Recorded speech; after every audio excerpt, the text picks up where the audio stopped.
শিয়াল জঙ্গলের মধ্যে থেকে হেঁটে যাচ্ছিল।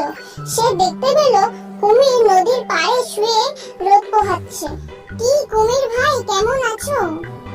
দিনকাল ভালো যাচ্ছে না শিয়াল ভাই, জলে মাছ কমে এসেছে। কি খাবো কি করবো কিছু বুঝতে পারছি না। ভাবছিলাম চাষবাস করে খেলে কেমন হয়। বাহ, এটা তো খুব ভালো প্রস্তাব, চলো আমিও রাজি। কুমির আর শিয়াল মিলে চাষ করতে গেল। কিন্তু কিসের চাষ করবে? আলুর চাষ। আলু হয় মাটির নিচে, তার গাছ থাকে মাটির উপরে, তা দিয়ে কোনো কাজ হয় না। বোকা কুমির সে কথা জানতোই না। সে ভাবলো বুঝি আলু তার গাছের ফল। তাই সে শিয়ালকে ঠকাবার জন্য বলল, গাছের আগার দিক কিন্তু আমার আর গোড়ার দিক তোমার। শুনে শিয়াল হেসে বলল, আচ্ছা তাই হবে। তারপর যখন আলু হয়, কুমির তখন সব গাছের আগা কেটে তার বাড়িতে নিয়ে এলো। এনে দেখে তাতে একটাও আলু নেই। তখন সে মাঠে গিয়ে দেখলো শিয়াল মাটি খুঁড়ে সব আলু তুলে নিয়ে গেছে। কুমির ভাবলো, তাই তো, এবার বড্ড ঠকে গিয়েছি। আচ্ছা আসছে বার তখন দেখবো। তার পরের বার হলো ধানের চাষ। এবারে কুমির মনে ভেবেছে আর কিছুতেই ঠকতে দেওয়া যাবে না।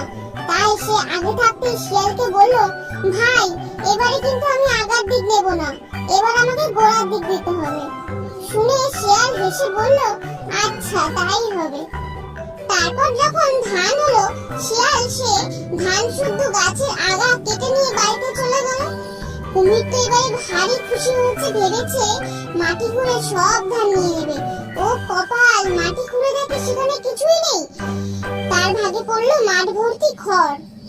তখন কুমির তো বড্ড চটেছে আর বলছে, দাঁড়াও শিয়ালের বাচ্চা, তোমাকে দেখাচ্ছি।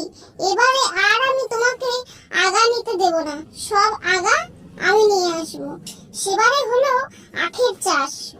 শিয়াল তো আগে থেকেই গাছের আখগুলো কেটে নিয়ে বাড়িতে বসে মজা করে খেতে লাগলো। আর কুমিরের ভাগে পড়লো কিনা আখের আগা।